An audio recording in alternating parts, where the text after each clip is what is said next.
Mari kita berdoa bersama-sama. Ketua kelas, silakan dipimpin berdoa. Sebelum pelajaran dimulai, marilah kita berdoa. Berdoa dimulai.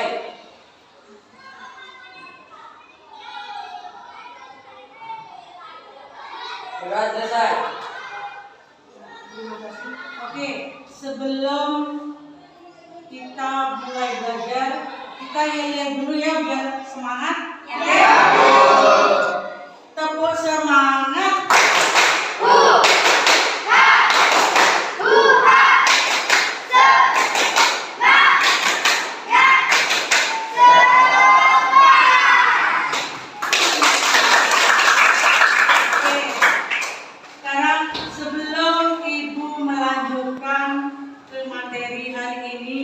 Mungkin ada yang masih ingat materi yang minggu kemarin?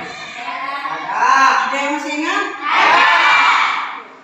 Bagaimana apabila suatu negara tidak bisa memenuhi kebutuhannya? Coba Aura.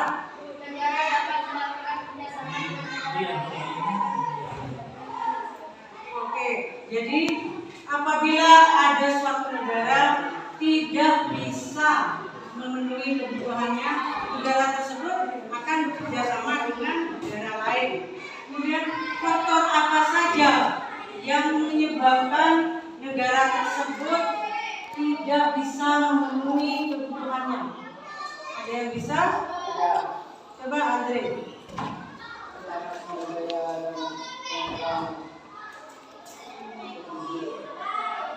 Oke, cukup. Jadi perbedaan sumber daya alam yang tidak sama antara negara satu dan negara lain. Kemudian yang kedua, perbedaan kualitas sumber daya manusia. Kemudian apa upaya suatu negara itu untuk memenuhi kebutuhannya? Coba Siska.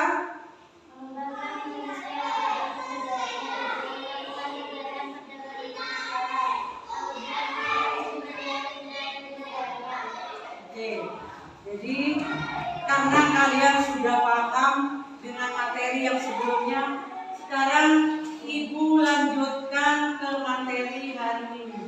Materi hari ini adalah perdagangan internasional, di mana itu ada 2 indikator.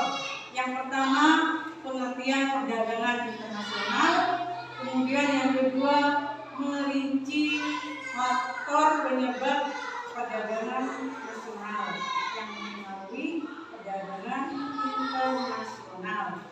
Nah, sebelumnya Ibu akan membagi kelompok menjadi 4 kelompok ke materi hari ini. Materi hari ini adalah perdagangan internasional, di mana itu ada 2 indikator.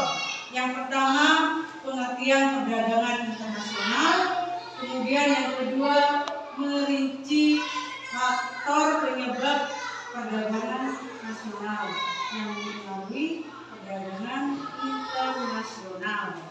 Nah, sebelumnya Ibu akan membagi kelompok menjadi 4 kelompok sesuai dengan kelompok yang sudah Ibu tentukan minggu kemarin. Ini sudah membentuk kelompoknya masing-masing? Sudah siap ya? Oke.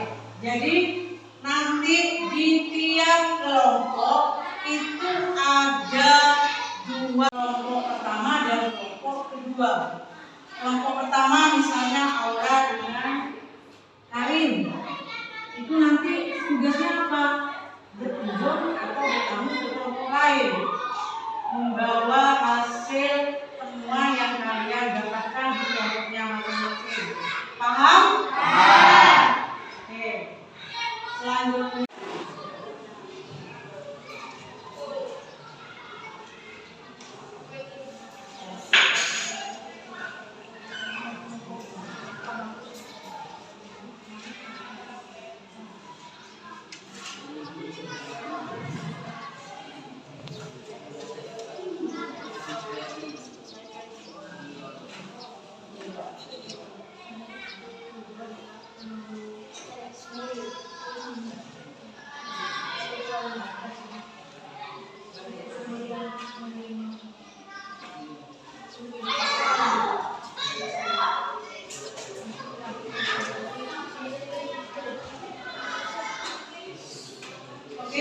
Ibu rasa sudah cukup.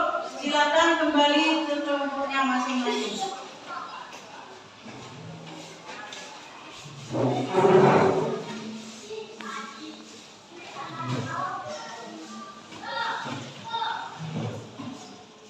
Selanjutnya silakan ilmuwan tadi kalian diskusikan dengan kelompoknya sendiri, didiskusikan, dicari apa namanya ilmuwan yang tadi itu dicari penyelesaiannya, didiskusikan dengan kelompoknya sendiri. Ibu kasih waktu 5 menit.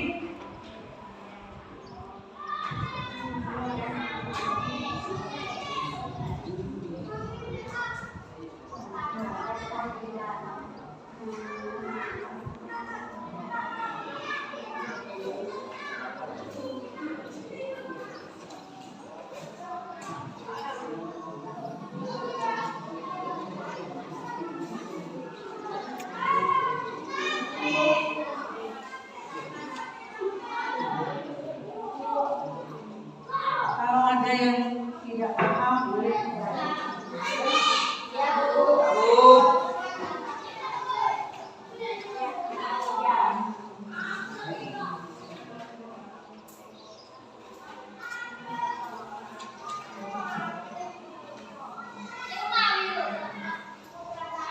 Ibu rasa sudah cukup. Sekarang selanjutnya kalian presentasikan sesuai dengan kelompoknya masing-masing.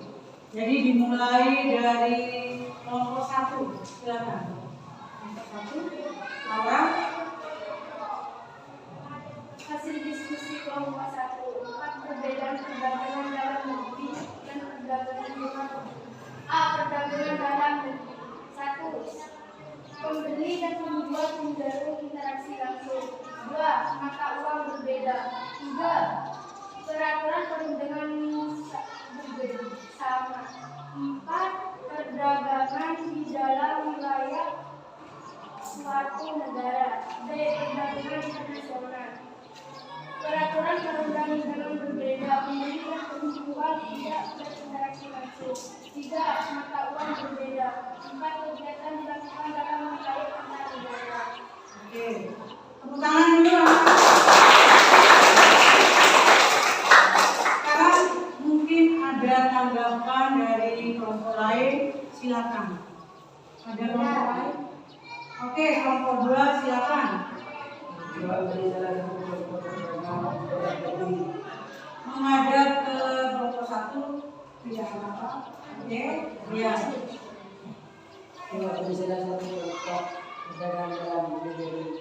Membeli sayur di pasar tradisional, membeli kopi di warung dekat. Oke, bagaimana kelompok 2? Paham? Oke. Silakan duduk kembali. Dilanjutkan ke kelompok 2. Hasil diskusi kelompok 2. 4 persamaan yang menjadi faktor pendorong perdagangan internasional. Yang pertama, persamaan hasil alam. 2. Persamaan data geografis wilayah. 3. Persamaan bangsa. 4. Persamaan biologi. 4. Perbedaan yang menjadi faktor pendorong perdagangan internasional. Yang pertama, perbedaan sumber daya alam. Perbedaan sumber daya alam di setiap negara. 2. Tingkat kualitas sumber daya manusia. 3. Perbedaan ilmu pengetahuan dan teknologi. 4. Perbedaan harga barang. Oke, mungkin ada tanggapan dari kelompok lain. Silakan. Ya, ada.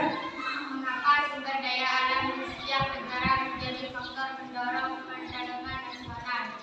Karena tiap negara memiliki hasil produksi dan kemampuan mengolah sumber daya alam yang berbeda. Oke, bagaimana kelompok 3? Paham? Sudah paham semua ya? Ya. Oke, beri tepuk tangan dulu.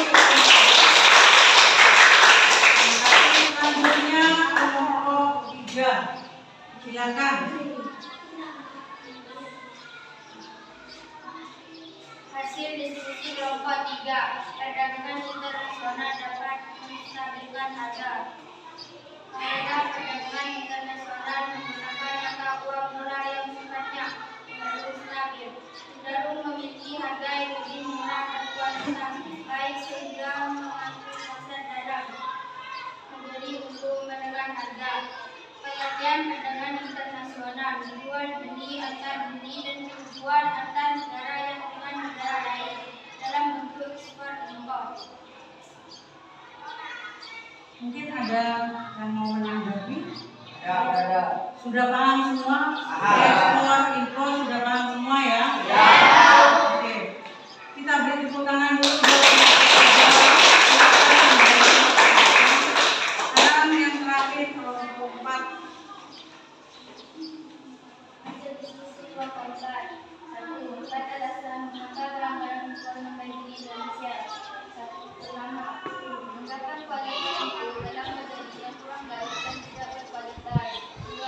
Kurangnya rasa bangga dan kita memiliki perusahaan produk produk yang dihasilkan dalam negeri. 3. Adanya globalisasi yang semakin mempercepat perkembangan dalam informasi dengan berbagai akses.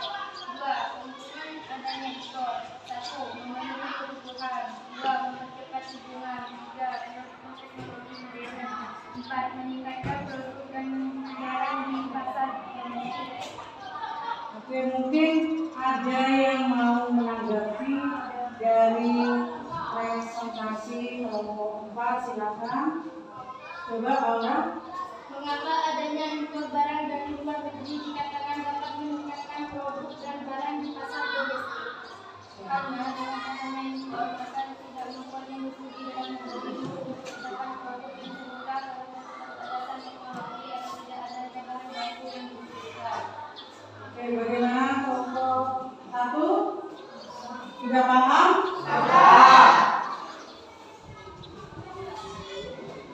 Kelompok 2? Sudah? Oke, jadi dari hasil presentasi dari kelompok 1 sampai kelompok 3, jadi dapat disimpulkan bahwa pengertian perdagangan internasional itu adalah tukar menukar barang dan jasa yang dilakukan oleh negara satu dengan negara lain dalam bentuk ekspor dan impor. Nah, jadi ekspor berarti kita menjual barang dari dalam negeri ke luar negeri. Sebaliknya, kalau impor itu kita mendatangkan barang dari luar negeri ke dalam negeri. Itu ya. Jadi faktor di samping ada pengertian perdagangan internasional, di situ juga ada faktor penghambat terjadinya perdagangan internasional. Jadi selanjutnya adanya perbedaan sumber daya manusia yang berbeda, karena setiap negara itu hasil atau potensi negaranya atau potensi alamnya itu berbeda, sehingga negara itu akan membutuhkan negara lain. Jadi ada kebutuhan bekerjasama dengan negara lain. Selanjutnya impor. Jadi misalnya negara Indonesia mengimpor barang dari luar negeri ke Indonesia. Salah satu contoh misalnya ada kendaraan bermotor seperti sepeda motor ya. Di Indonesia itu kita tidak bisa menghasilkan sendiri. Jadi Indonesia mendatangkan dari negara lain, misalnya dari China, dari Jepang, gitu ya. Kemudian ekspor. Indonesia bisa mengekspor ke luar negeri, menjual barang ke luar negeri. Misalnya contohnya seperti cengkeh, ya kan? Kemudian kalau kita lihat di sekitar kita, lingkungan kita itu kan di Pamekasan, ya, Kabupaten Pamekasan. tinggalnya di sini di daerah Klopo. Di Klopo itu mayoritas pekerjaannya petani. Jadi di Madura itu mayoritas adalah petani. Kemudian ada juga di daerah timur sana penghasil garam. Di sana itu banyak tambak garam. Sedangkan negara lain itu tidak mempunyai tambak garam, tidak bisa menghasilkan garam, sehingga negara lain mengekspor garam dari Indonesia. Itu adalah salah satu contoh ekspor impor atau perdagangan internasional. Nah, sekarang setelah kalian sudah memahami pengertian perdagangan internasional, kemudian pengertian ekspor impor, contohnya sudah tahu semua kan ya? Kemudian faktor terjadinya yang mendorong atau yang mempengaruhi terjadinya perdagangan internasional kita tahu. Nah, sekarang Ibu akan bertanya, pengetahuan apa yang kalian dapatkan setelah kalian mengikuti pembelajaran ini? Ya, coba Dewi. Saya mengetahui pengertian perdagangan internasional. Oke, jadi Dewi mengetahui tentang pengertian perdagangan internasional. Yang lain? Yang lain? Pengertian ekspor impor sudah paham kan? Ya. Oke. Selanjutnya, apakah kalian sulit menguasai pembelajaran yang dari awal sampai akhir? Sulit apa tidak? Tidak. Sulit apa tidak? Tidak. Jadi paham ya? Ya. Selanjutnya, dari awal sampai akhir itu bagaimana Ibu menyampaikan materi? Apa ada kekurangan atau bagaimana? Coba ngaco. Ada kekurangan apa tidak? Tidak. Tidak. Oke, terima kasih. Berarti pembelajaran dari awal sampai akhir kalian itu sudah paham semua, sudah bisa membedakan, menyebutkan pengertiannya, sudah ya? Oke, selanjutnya kalian di rumah mencari, jadi tugas di rumah ya? Ya, Bu. Kalian catat mencari artikel yang berhubungan dengan perdagangan nasional. Jadi tugas kalian mencari artikel baik di internet atau di media sosial lainnya, silakan, yang berkaitan dengan materi yang akan Ibu sampaikan minggu depan. Jadi materinya itu tetap perdagangan internasional, kemudian sub materinya itu yang minggu depan adalah manfaat perdagangan internasional dan hambatan perdagangan internasional. Jadi ada 2 sub materi. Jadi artikel yang kalian buat itu nanti harus berhubungan dengan materi yang akan Ibu sampaikan minggu depan. Nanti kita diskusikan lagi minggu depannya. Nah, sekarang sebelum Ibu akhiri, kalian isi dulu LK yang sudah Ibu berikan. Silakan diisi. Nanti silakan ketua kelas yang mengumpulkan, silakan isi dulu. Ibu kasih waktu. LK dan lembar kerja peserta didik. Silakan kalian isi. Jadi LK, kemudian LKPD-nya itu dikumpulkan semuanya.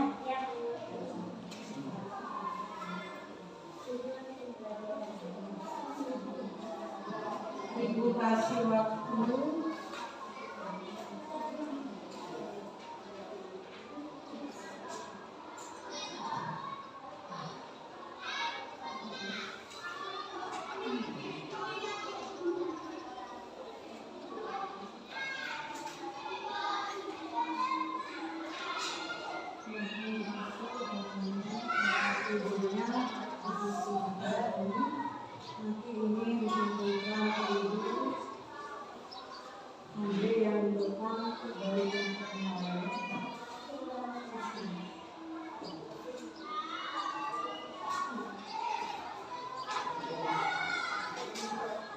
Oke, Ibu rasa sudah cukup. Silakan ketua kelas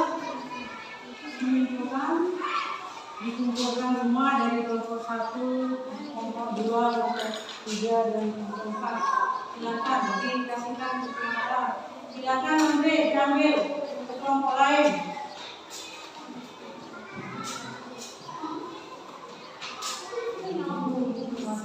Silakan dari kelompok lain. Silakan semua dikumpulkan. FKPB sama yang dikumpulkan ya.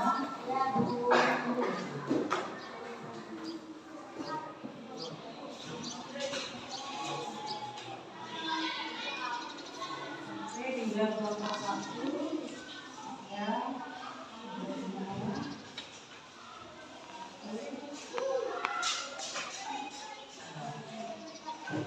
Sekarang sebelum Ibu mengakhiri, Ibu doakan mudah-mudahan di minggu pertemuan yang akan datang kita diberi kesehatan.